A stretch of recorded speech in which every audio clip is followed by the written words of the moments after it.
a importância de cada uma na área do serviço a Deus, porque nós estamos aqui para servir a Deus. E o primeiro ato de serviço que nós viemos a esse mundo para realizar é adorar a Deus. E é isso que o inimigo quer tirar de você, como tirou daquele casal ali do Éden. A adoração a Deus. Então, o nosso primeiro ato de serviço, nós nascemos para adorar a Deus. Se você está aqui nessa noite e se pergunta, para que eu nasci? Você nasceu para adorar a Deus. Para exaltar o nome dEle. Você veio para cumprir esse propósito. E o segundo ato de serviço é adorar.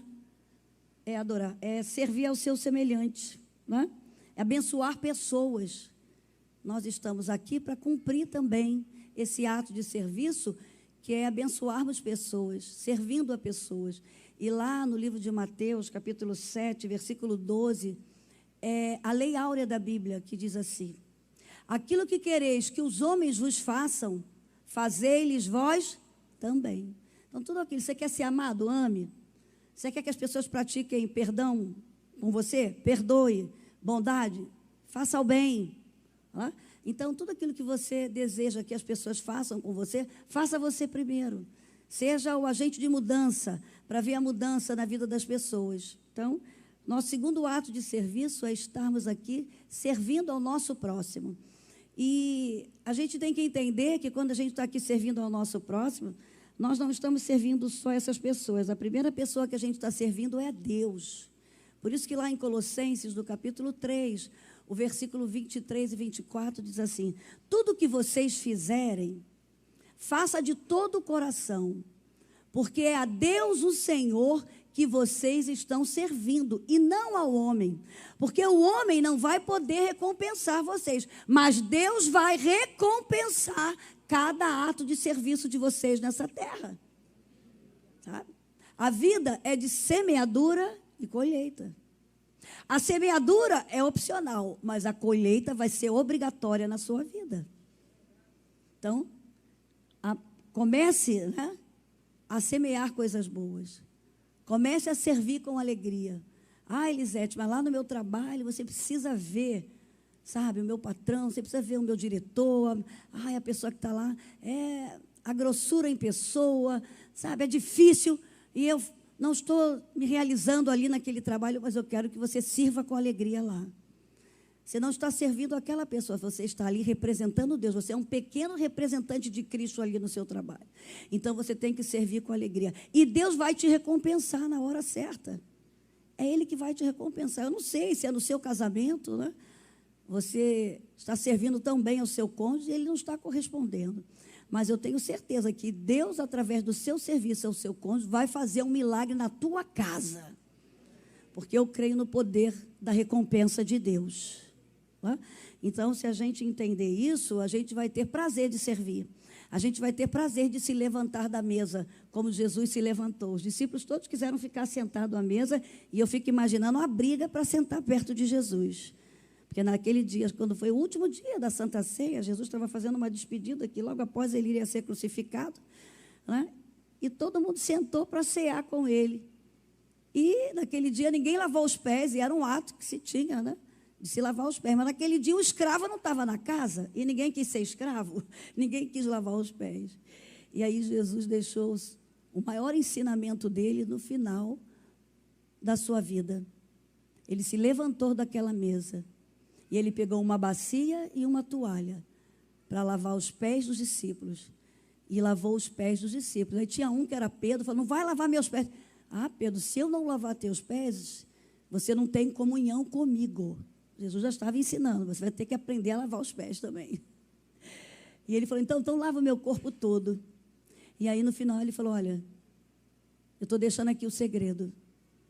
Vai ter briga para sentar na mesa, vai ter briga por posição, por título, mas eu não estou preocupado com nada disso. Se vocês quiserem me seguir, vocês vão ter que aprender a servir. Porque eu não vim para ser servido, mas eu vim para servir. Então, a nossa maior grandeza como ser humano são os nossos atos de serviço. Quando você está servindo ao ser humano, você está cumprindo um mandamento de Jesus. Ele falou: eu não vim para ser servido, mas eu vim para servir. E às vezes a briga é para sentar na mesa. E Jesus estava ensinando: não, você quer servir? Se levante. Quem quer servir vai entender que vai ter que se levantar, tomar atitudes, sair da acomodação. E vai ter que ter uma toalha e uma bacia nas suas mãos. Sabe? Se prepare para isso. Eu quero dar esse livro aqui, Agraciadas. Tem alguém aqui, alguma amiga que veio a convite e que ainda é a primeira vez que vem aqui na igreja? Eu queria você, então, vem aqui, vamos recebê-la com aplauso, é visitante? Eu vou dar esse livro, depois eu faço uma dedicatória aqui para você. Que seja bênção para a sua vida. Tá? Deus te abençoe. Como é seu nome? Cássia, Deus te abençoe.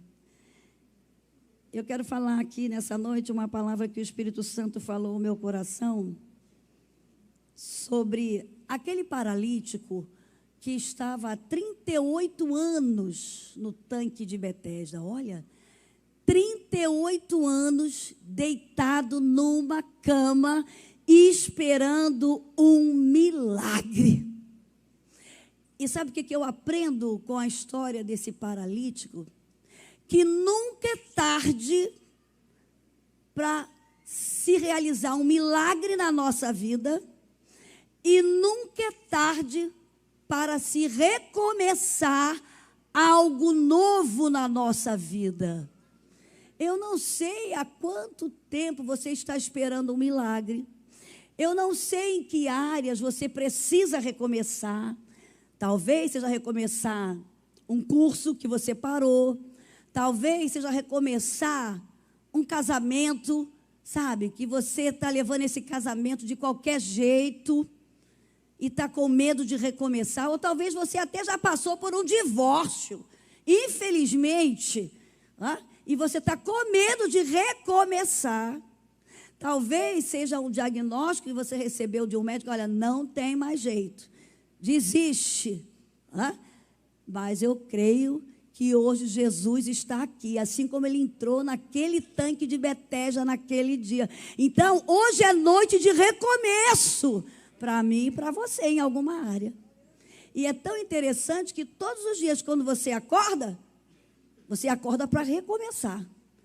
Está recomeçando, células estão se renovando no seu corpo, algumas estão morrendo, outras estão sendo criadas. Você pode acordar com pensamentos novos, com sonhos novos. Eu já achei importante o testemunho do irmão que falou aqui, do filho que queria ser goleiro. Se passaram anos e ele ouviu logo, olha só, já chegou a dizer: o filho não vai dar para ser goleiro. Mas olha que coisa interessante, ele não desistiu. E agora vai recomeçar lá, como goleiro em outro lugar. Então, eu não sei quantos nãos que você recebeu na sua trajetória de vida, quantos impedimentos você está tendo, e você está desanimado, você está cansado, você está prostrado, você está achando que não tem mais jeito. Não sei se é um filho que está nas drogas. Eu creio que Deus faz milagre e seu filho vai recomeçar como uma nova criatura em Cristo Jesus. E vai se tornar tudo novo. Eu não sei o que é que precisa de recomeço. Eu sei que Jesus entrou hoje aqui. Hoje aqui é o tanque de Betesda. E onde há o tanque de Betesda, diz que naquela época passava o anjo de vez em quando. E ficava todo mundo ali no tanque de Betesda. É muito interessante. Quando você lá vê escrito Betesda em hebraico, tanque de Betesda é tanque da misericórdia. Então, aqui é a casa da misericórdia. E lá no tanque de Betesda estavam todos aqueles, talvez umas pessoas rejeitadas pela sociedade. Estavam os aleijados, os mancos, as pessoas doentes, as pessoas que para a sociedade não prestavam mais para nada. Era um peso. Talvez para a família também. Talvez estavam ali pessoas que a própria família levou. Está dando muito trabalho. Eu não aguento. Coloca lá no tanque, quem sabe? Lá ele vai se virar. Lá ele pode ser curado.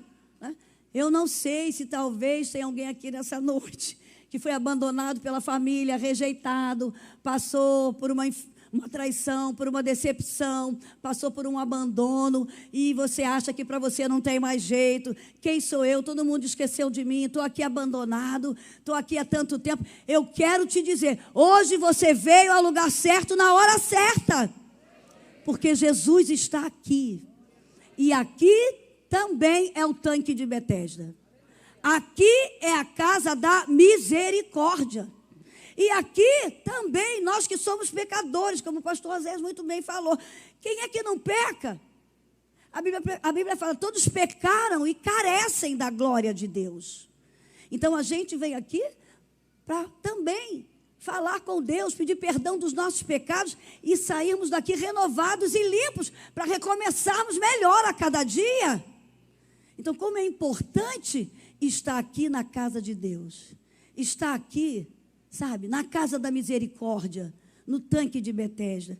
E essa história bonita está no livro de João, no capítulo 5. E eu quero ler com você o livro de João, capítulo 5.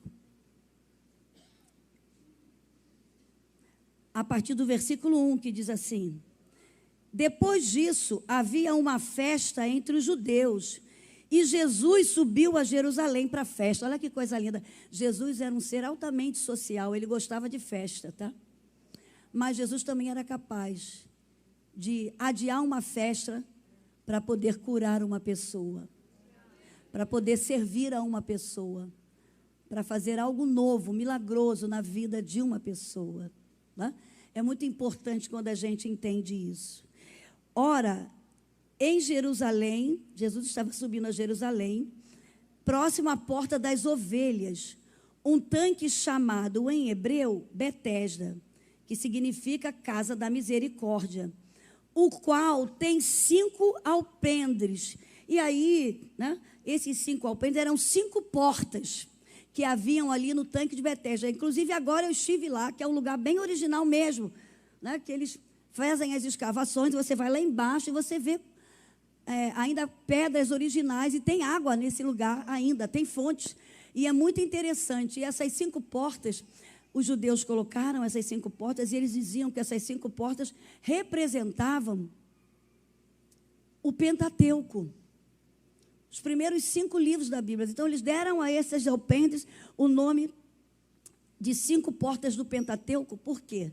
Porque eles observaram que naquela época eles estavam deixando de ler o Pentateuco e estavam dando muita atenção à palavra oral sendo falada. E a gente sabe que a transmissão oral, ela pode ser reproduzida de uma maneira errada, de acordo com aquele que está falando, com a ideia daquele que está falando. Então, o judeu dava muita atenção à palavra de Deus, a Torá, os ensinamentos. Então, eles deram, sabe, essas 5 entradas que haviam lá no tanque de Betesda, se referindo aos 5 primeiros livros da Bíblia.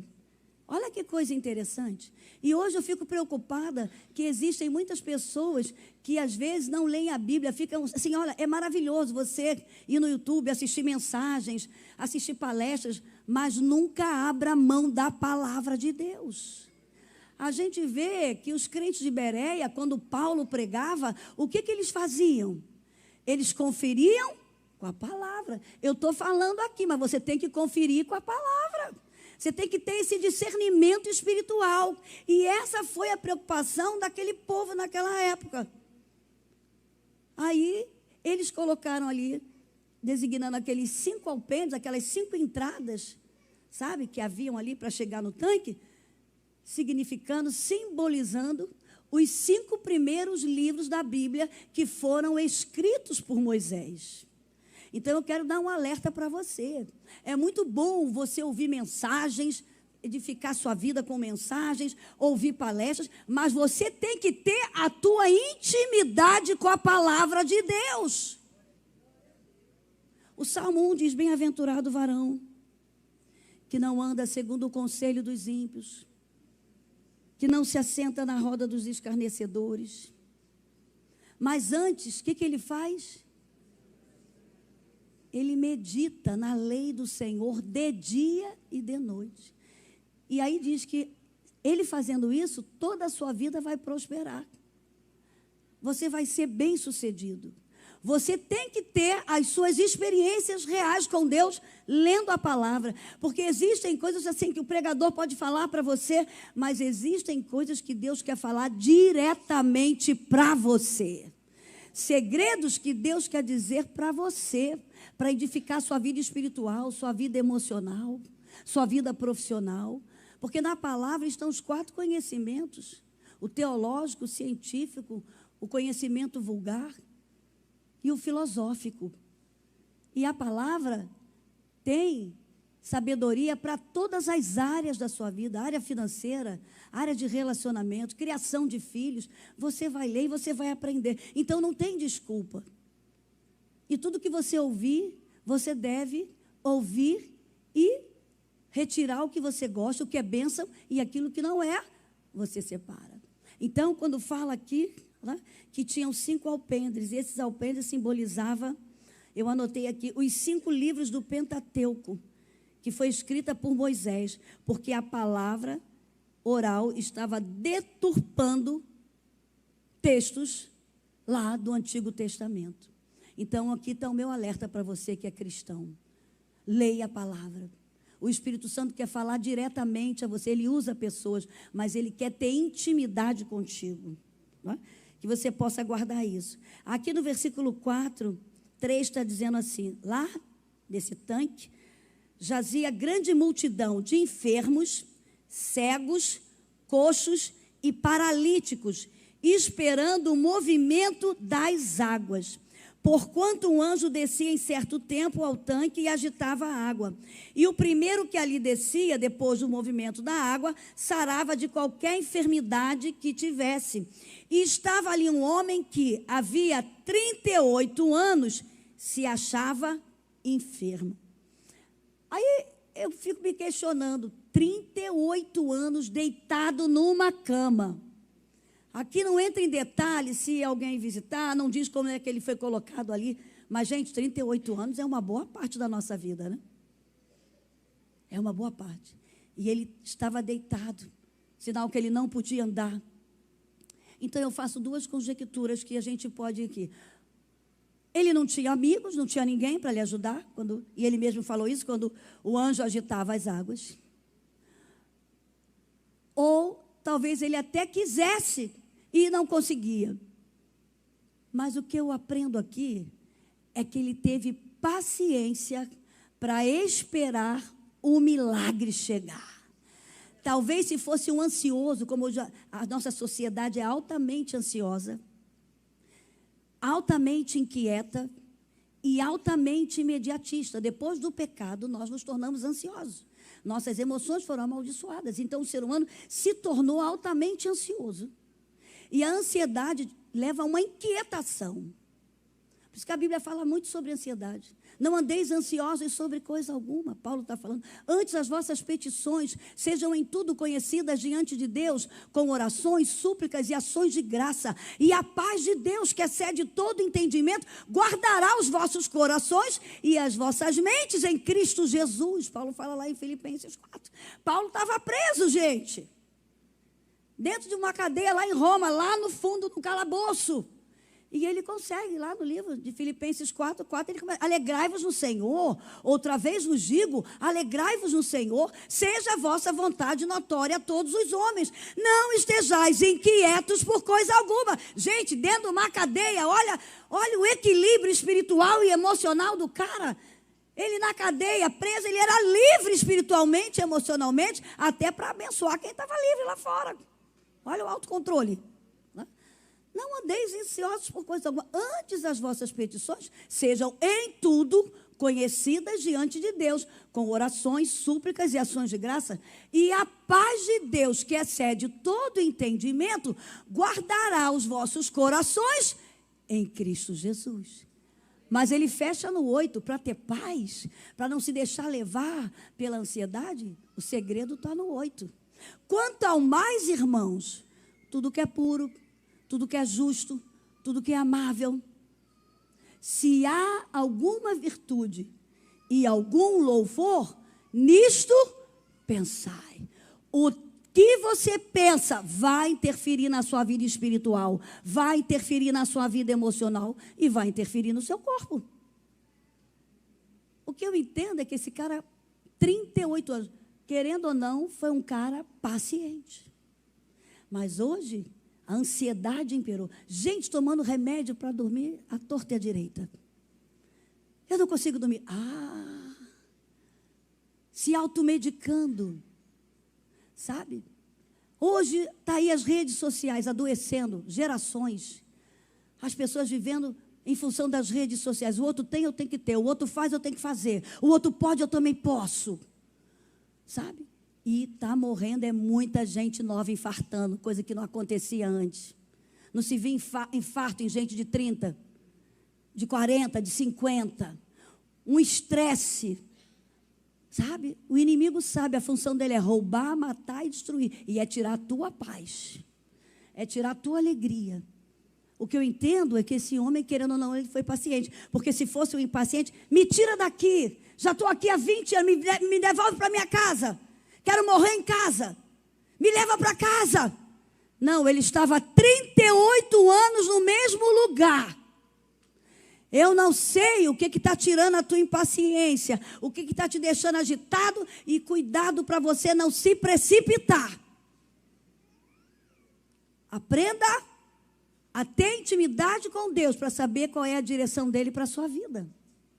Não tome uma decisão sem ter um discernimento espiritual da parte de Deus. Eu sei que aquele homem estava ali há 38 anos. Se fosse outro, já tinha desistido. Me joga aqui que eu vou morrer afogado aqui nessa piscina.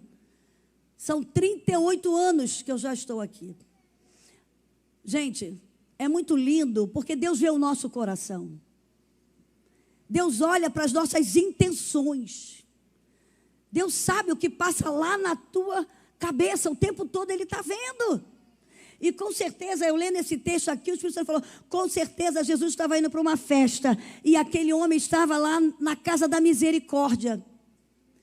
E ele acreditou, eu vou alcançar a misericórdia sim, eu estou aqui há 38, mas eu não desisti dos meus sonhos, eu não desisti dos propósitos, de receber o meu milagre. É muito importante quando a gente entende isso.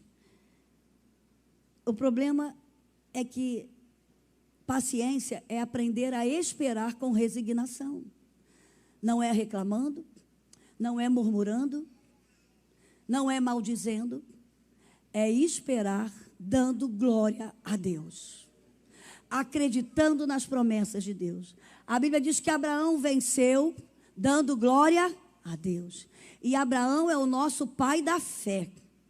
Eu quero te dizer, ali naquele tanque de Betesda estavam os doentes, os aleijados, as pessoas com necessidades físicas, talvez até emocionais também.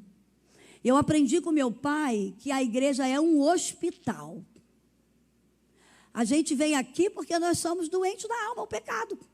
Então a gente vem aqui para se tratar. Por isso eu quero dizer, não importa o que você fez na sua trajetória de vida. Hoje você veio ao lugar certo. Aqui é local de cura do corpo, da alma e do espírito. Ali, aquelas pessoas recebiam uma cura do corpo. Naquele dia, Jesus foi lá para mudar a história da vida daquele homem. Foi um recomeço para ele, no corpo, na alma e no espírito. Ali ele saiu curado nessas 3 áreas. E você hoje veio ao lugar certo. Aqui é um hospital, é a casa da misericórdia. Aqui é local de doentes. Aqui não tem ninguém melhor do que ninguém. Todos nós somos doentes, temos a doença do pecado. E a gente precisa estar aqui para ser curado. Para se tratar. Sabe? Então não fique se achando melhor do que ninguém. Tem uma mensagem do meu marido que ele prega que dentro da igreja existem 4 tipos de pessoas, de cristãos. O menino, o fraco, o imaturo e o forte. Está aqui dentro. Então o forte vai ter que ter paciência com o fraco. Não, é o menino, o carnal, o forte e o maduro. E aí ele fala que aqueles que são fortes e maduros vão ter que ter paciência com o crente fraco, com o crente carnal. Não importa, você tem um filho, né? Que talvez está fazendo tantas coisas, você, eu não vou levar esse menino, mas não, que ele está rebelde. Não, traga ele para cá em nome de Jesus. Você tem aquele marido que talvez, ele não vai não, porque ele é isso, ele é aquilo. Você coloca tantos impedimentos. Comece a orar. Comece a declarar que seu marido vai ser salvo. Deixa ele vir para a igreja. Ele está vindo, continua bebendo. Deixa ele aí do teu lado.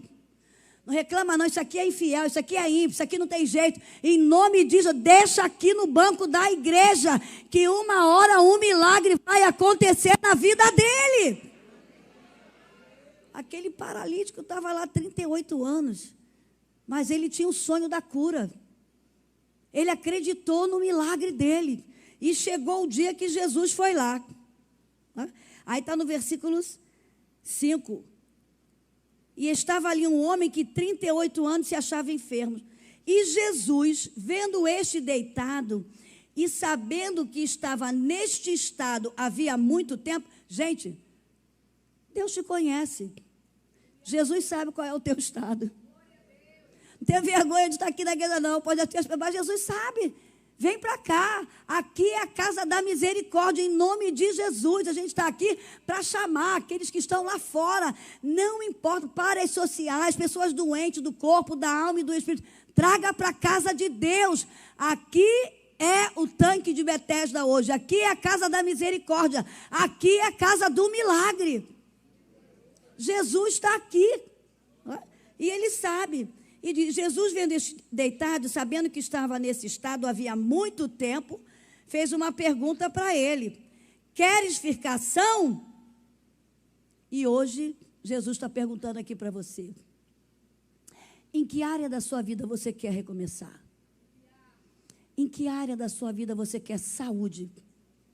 Pode ser na área espiritual, que você queira saúde, você quer renovar sua aliança com Deus, você quer recomeçar tudo novo no mundo espiritual. Até agora você não está levando a sério, mas hoje Jesus está aqui te perguntando: você quer saúde? É saúde no corpo, você precisa de uma cura. Jesus está aqui, eu creio que Jesus vai te curar hoje, se você colocar sua fé em ação. É no seu casamento que você quer recomeçar? Estão brigando o tempo todo, está vivendo igual gato e cachorro, vivendo de aparência. Hoje vocês podem pedir Jesus para entrar nesse relacionamento e vai recomeçar tudo novo e melhor ainda, porque eu creio no que a palavra de Deus diz, que a glória da segunda casa vai ser maior do que a da primeira. Não tenha vergonha não, a gente está aqui na casa da misericórdia. É tão importante quando a gente entende isso. Lamentações de Jeremias, o profeta está falando no capítulo 3, do versículo 22. Que são as misericórdias do Senhor, a causa de não sermos, e elas se renovam de ano em ano. Se renovam quando? Quando? E elas se renovam a cada manhã. A cada manhã tem uma misericórdia de Deus para a minha vida e para a tua vida, para sermos melhores. Melhor como mulher, melhor como homem, melhor como esposo, como esposa, como pai, como mãe, melhor profissional, melhor amigo, melhor servo de Deus. A cada dia há uma renovação da misericórdia de Deus na nossa vida. E é isso que Jesus estava proporcionando ali para aquele homem. E ele perguntou: queres ficar são? E aí o rapaz respondeu, foi dar as explicações dele. Tem gente que fala: ele foi muito prolixo, ele devia ir direto ao assunto. Mas isso é temperamento, gente. Cada um tem um jeito, a gente tem que entender isso, tá? Tem gente que é muito prolixa, você vai contar uma história, ela vai lá em Roma, depois volta, aí você fica nervosa. Mas Jesus teve paciência, sabia? Tem uns que ficam: fala logo, anda logo. Jesus tinha autocontrole. Jesus tinha esse autocontrole. Deixou ele contar a história. Porque tem horas que você vai ter que ouvir a pessoa contar a história, até para você entender a história da pessoa. E olha que coisa linda, Jesus é o maior terapeuta, né? E o enfermo respondeu: Senhor, não tem homem algum que, quando a água é agitada, me coloque no tanque. Mas enquanto eu vou, desce outro antes de mim. Vocês viram a dificuldade dele? Ele não tinha nem como levantar. Realmente, 38 anos. Eu quero que vocês prestem atenção no que eu estou falando. 38 anos estava ali, sem poder se mover. Enquanto a água é agitada, me coloco no tanque, mas enquanto eu vou, desce outro antes de mim. E aí, Jesus deixou ele falar, falou: nossa, esse cara é persistente. Esse cara foi paciente. Esse cara foi determinado. Gente, a nossa fé atrai Jesus. Oh, ralabaxa. A tua fé vai atrair Jesus. Como é que você entrou aqui nessa noite? Você veio com fé? Como é que você veio para cá, para o tanque da misericórdia? Mais um culto. Eu vou mesmo, meu pai ia, minha mãe ia, todo mundo vai, eu vou para o tanque da misericórdia. Se a gente tivesse mais fé. Se a gente tivesse mais expectativas do que Deus tem para a gente. Se a gente tivesse mais esperanças do que Jesus quer fazer na nossa vida. As coisas poderiam ser feitas de uma maneira mais rápida. Jesus foi aquele tanque, com certeza, no momento de festa, ele foi sozinho, porque a persistência, a paciência daquele homem e a vontade de ser curado levou Jesus ali. A tua fé atrai Jesus. Diga para a pessoa que está do seu lado, a sua fé vai atrair Jesus. E como está a nossa fé? Como está a nossa fé? Nós estamos deixando de ver muitos milagres de Deus, porque nós até oramos, mas nós nem muitas vezes acreditamos naquilo que a gente está orando. A gente está orando pelo Brasil aí, vocês são malucos? Eu creio que o Brasil vai ser primeiro mundo, vocês creem nisso? Eu creio que o Brasil vai ser um celeiro para as nações. Mas Deus conta com a nossa fé e com a nossa ação. Jesus foi primeiramente atraído àquele tanque por causa da fé daquele homem. Mas só a fé daquele homem não era importante para o milagre. Jesus foi por causa da fé daquele homem. Jesus saiu de uma festa porque tinha alguém ali há 38 anos que acreditava num milagre, numa cura. E não tinha como cair no tanque. Mas agora tem a segunda ação. Ele foi atraído por causa da fé daquele homem. Mas a fé daquele homem precisou de uma atitude da parte dele. E a atitude está aqui. Quando Jesus, vendo ele deitado e sabendo que estava neste estado havia muito tempo, disse-lhe, queres cação? E ele, quero. Não tem homem algum que, quando a água é agitada, me coloque no tanque, mas enquanto eu vou, desce outro antes de mim. Aí, no versículo 8, Jesus lhe disse, aqui está a palavra-chave, levanta-te, toma uma ação, toma a tua cama aí. Ele estava prostrado no problema. Talvez você tenha até a fé, mas você ainda não tomou a atitude de pegar o teu problema e começar a andar pela fé com ele e crer que Deus vai mudar a situação.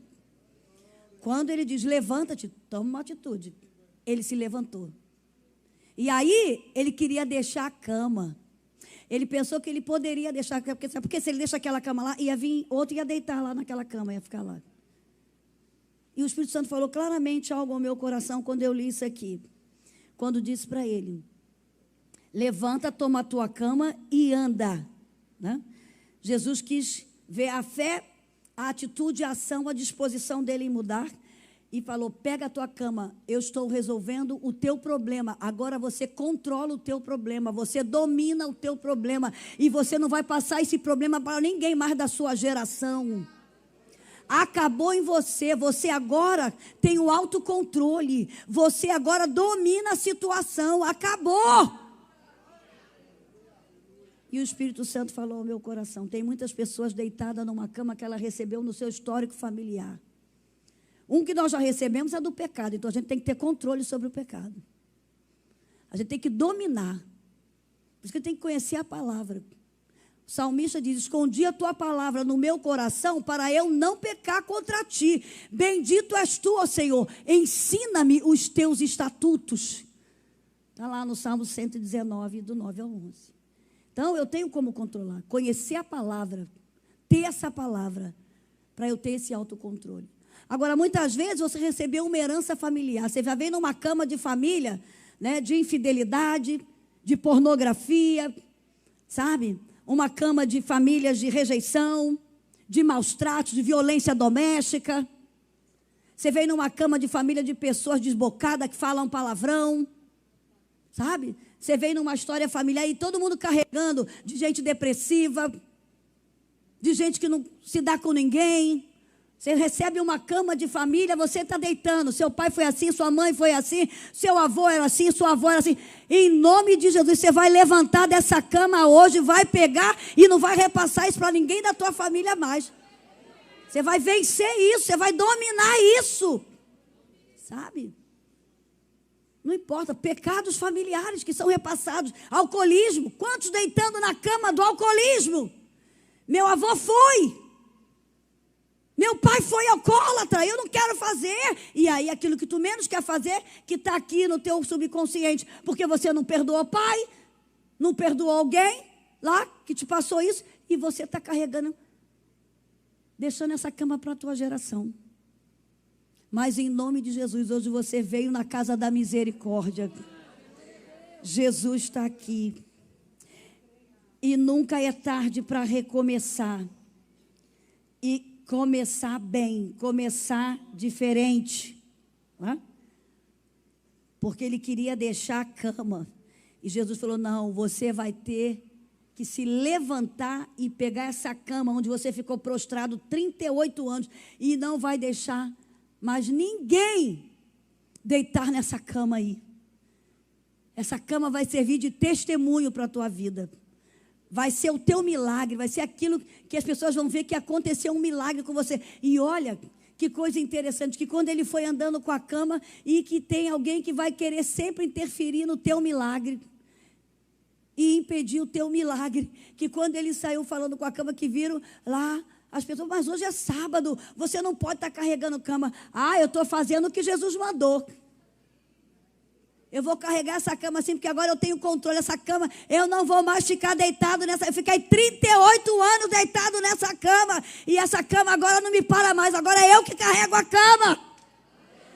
Porque eu tenho Jesus. Agora é você que vai resolver o problema. E quando ele quiser voltar, não, eu já te dominei problema, eu já te dominei depressão, eu já te dominei ansiedade, eu já te dominei alcoolismo, eu já te dominei pornografia, eu já te dominei pecado. Ah, o pecado não terá mais domínio sobre você e sobre mim, porque nós estamos debaixo da graça de Deus. É a graça de Deus, não é porque somos merecedores. É a graça e a misericórdia. Paulo diz, o pecado não mais terá domínio sobre vós. Porque vocês estão debaixo da graça, da misericórdia. Então você controla sim. Você controla a sua carne. Você controla o seu eu. Você controla a sua vontade. Porque você está debaixo da graça e da misericórdia. Pega a tua cama e anda. Tenha domínio, você não vai mais ficar deitado nessa cama, acabou. Você agora pode andar. Você agora tem atitude, você tem autocontrole. Você sabe quem você é. Você ficou 38 anos inerte lá, deitado. Mas hoje, Jesus chegou aqui para mudar a história. E a Bíblia diz que quem está em Cristo, nova criatura é. As coisas velhas se passaram, eis que tudo se faz novo.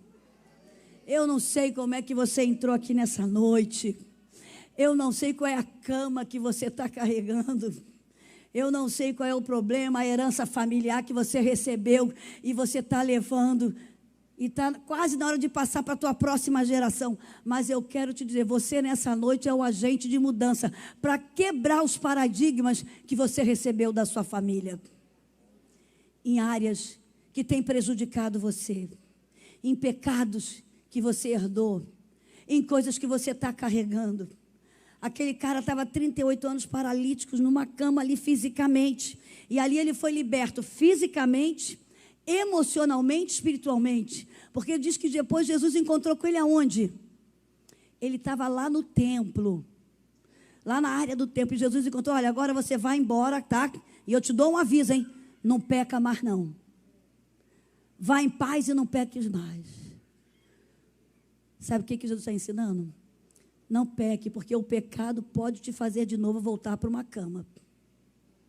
Ficar deitado numa cama. Então Jesus deu a oportunidade daquele homem recomeçar. Fisicamente, emocionalmente e espiritualmente. Teve a oportunidade de se encontrar com Jesus no templo. E Jesus falou para ele, vá em paz e não peques mais. Porque a gente sabe que existem pessoas que entram na casa de Deus, abrem o seu coração para Jesus, ficam firmes. E muitas vezes, por algo que aconteceu, ele se afasta da casa de Deus. E a Bíblia diz que o inimigo, quando ele vê uma casa limpa, e ele vai tentar entrar, e aí quando ele entra, ele vem com mais 7 espíritos malignos, porque a função dele é destruir o ser humano. Então foi um alerta de Jesus para aquele homem. A gente não entra em detalhe porque ele estava ali deitado, não sabe por quê, mas Jesus já deixou um alerta: olha, vá em paz e não peques mais. Jesus estava sinalizando que ele poderia até viver a vida dele fisicamente deitado numa cama, mas a alma dele, o espírito dele era muito importante. Então sinalizou: vá em paz e não peques mais. Nessa noite, eu não sei como é que você entrou aqui, mas eu quero te dizer que hoje é noite de recomeçar. A vida é de eternos recomeços. Nunca é tarde para você recomeçar. E eu não sei em que área da sua vida aquele homem precisava um recomeço físico, espiritual e emocional. Talvez você precisa recomeçar na área emocional, encerrando certos relacionamentos ilícitos, certas dependências emocionais que você tem. E você tem que deixar Jesus reinar na sua vida. E Ele vai te ajudar, Ele vai fazer esse milagre na sua vida. Talvez você precise recomeçar espiritualmente, confessando Jesus como Senhor da sua vida. Talvez você nunca abriu seu coração para deixar Jesus entrar. E hoje Ele está aqui nessa noite para lhe dar um recomeço com Ele. E eu tenho certeza que você vai escrever uma nova história. E a sua geração também vai começar uma nova história, uma nova trajetória através da sua mudança aqui nessa noite. Eu não sei se o recomeço que você precisa é lá no seu casamento. Você é cristão, vocês vêm à igreja, mas vocês estão se desentendendo. E se não recomeçarem, deixando Jesus reinar no casamento de vocês, esse casamento vai chegar a um ponto de um divórcio. Porque muitas vezes a gente trabalha atendendo famílias e eu falo assim: por que vocês não vieram no início? Quando começaram as divergências, quando começaram as dificuldades, a gente foi empurrando com a barriga, a gente foi tentando dar uma solução. Não, busque ajuda. E hoje você está aqui na casa da misericórdia. Não existem famílias que não tenham problemas. E aqui é local de vir mesmo, porque aqui é o hospital, onde a gente tem o Senhor Jesus, que cura e que também faz a prevenção da doença na nossa vida, seja ela física, emocional ou espiritual. Esse foi o segredo daquele homem que estava há 38 anos. Mas ele teve paciência. E ele acreditou que ia sair dali. E a fé daquele homem tirou Jesus, que estava indo para Jerusalém para uma festa, para entrar ali no tanque de Betesda, na casa da misericórdia. E esse mesmo Jesus está aqui nessa noite.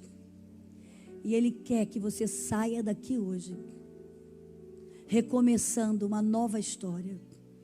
Talvez você pense assim: é muito tarde, para mim não tem mais jeito. Eu acho que para mim não tem mais salvação. Já fiz tantas coisas. Eu não consigo me libertar da bebida, do cigarro, das drogas. Eu não consigo me libertar de vícios que eu nem posso falar, irmã Elisete. Eu quero te dizer que Deus te aceita do jeito que você está. Ele só quer que você tome uma atitude, que você se levante e que você coloque a sua fé em ação e deixa que Ele vai dar continuidade ao milagre na tua vida. Eu queria que a igreja ficasse de pé. Eu quero fazer 2 orações aqui nessa noite.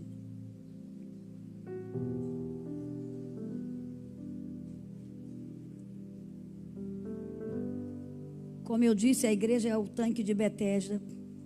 Como a igreja também é o poço de Jacó. Você vê lá no Evangelho de João, no capítulo 4, a mulher samaritana era religiosa.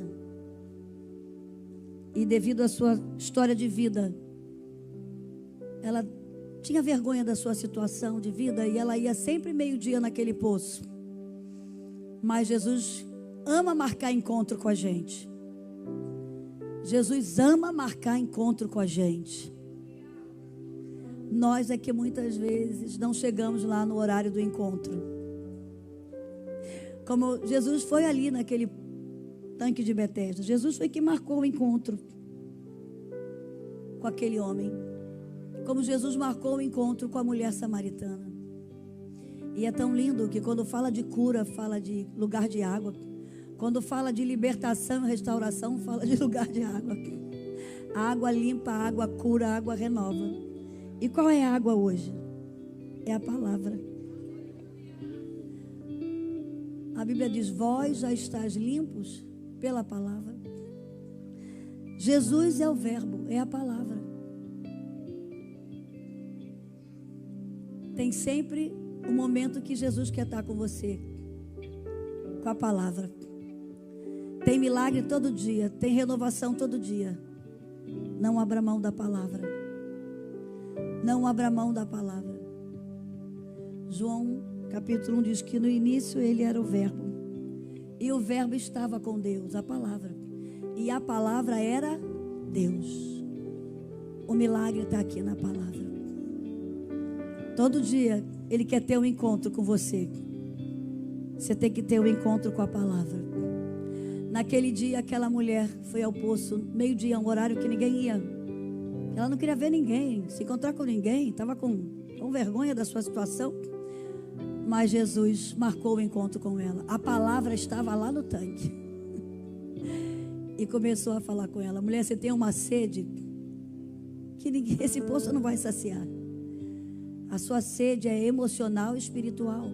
E só eu posso preencher essa sede emocional e espiritual. Eu tenho a água viva. E aquela mulher foi bem objetiva: eu quero essa água viva. E ela tomou a água viva que era Jesus. E ela mudou, ela recomeçou uma nova história.